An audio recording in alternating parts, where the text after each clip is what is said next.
In the last episode of my Peninsula staycation, I mentioned that I had booked the Rolls Royce Phantom transfer to my next staycation spot. Any clues where I was heading to? 4 points in Tung Chung? Well, pretty close, literally very close. I'm staying at the Tung Chung Sheraton this time. Mind you, I didn't need to spend a penny for the standard Harbour room, because over the years, I've got more than 90,000 Marriott Bonvoy points, more than enough for me to redeem 2-night stay. Well, you might know that the 4 Points Hotel was actually one of the listed hotels for quarantine. The two hotels actually do not share any common areas or staff, so hopefully that will be reassuring if you're a bit hesitant. As mentioned, I'm staying in a standard Harbour room, which although it's just 200 square feet, it's not as small as some would imagine. Let's just look at this king-size bed and all the furniture inside the room. I'm pretty sure you won't bump into each other unless you're Hulk. Apart from that, this is an interactive room. Just call Simo for help. Hi Simo. Turn on the lights. The device has been activated. Well, surely it looks convenient and interactive, isn't it? How about the curtains? Hi Anthony, curtains please. Now don't you try to challenge me if you have been staying in similar Harbour rooms, because I've confirmed with the reception that you can only manually pull the curtains for this elementary room, as Simo will only do so in more expensive ones. Another interactive feature is this mobile key function, which is available if you have installed the Marriott Bonvoy app, so let me demonstrate this function once.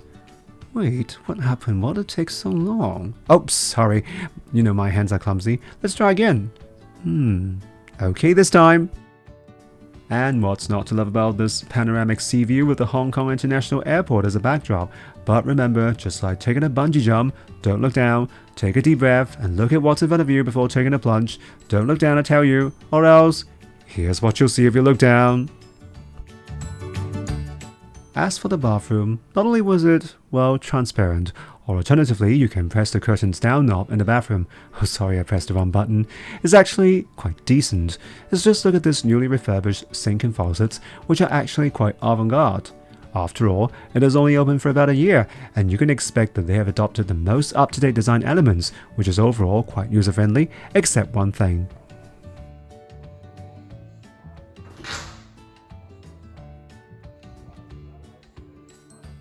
Well, somebody must be quite anorexic when designing this bathroom door.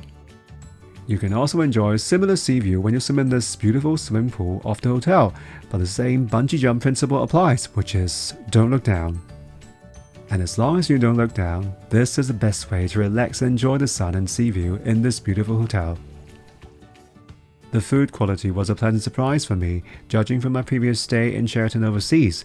This daily breakfast package in Lantau Cafe is an optional one, and an extra $250 will be charged per day.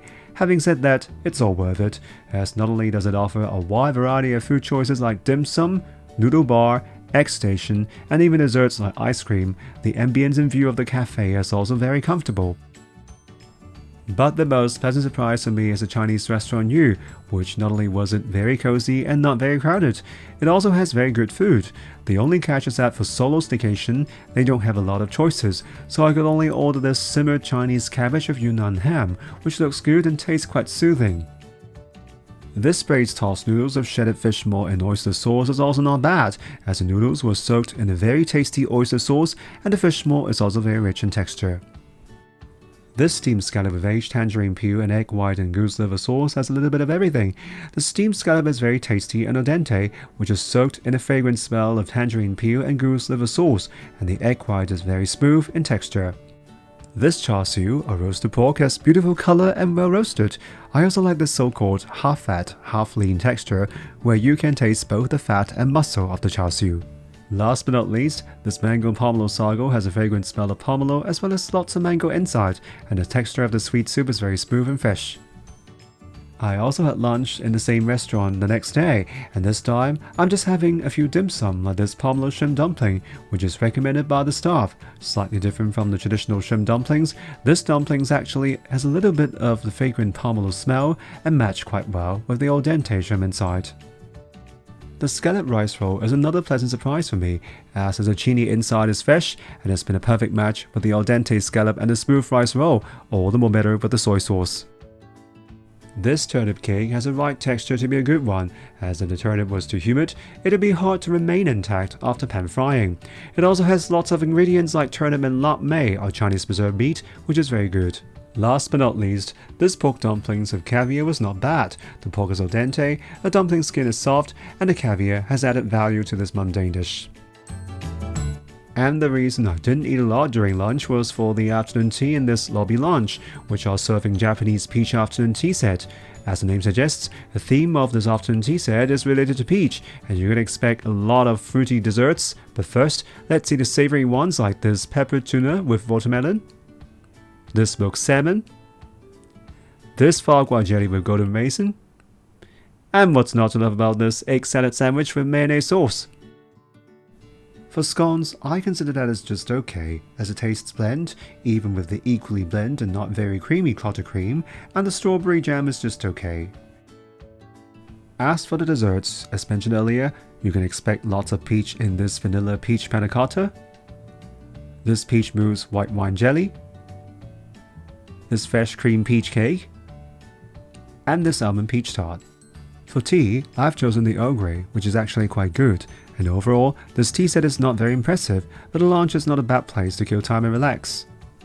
And finally, this is a restaurant that I think is a must-go, the Sunset Grill. As the name suggests, located on the top floor of the hotel, you can enjoy the beautiful sunset of Tung Chung with a backdrop of plains in the restaurant, and the food is top-notch, as just look at this well-baked pastry, this beautiful and creamy corn soup.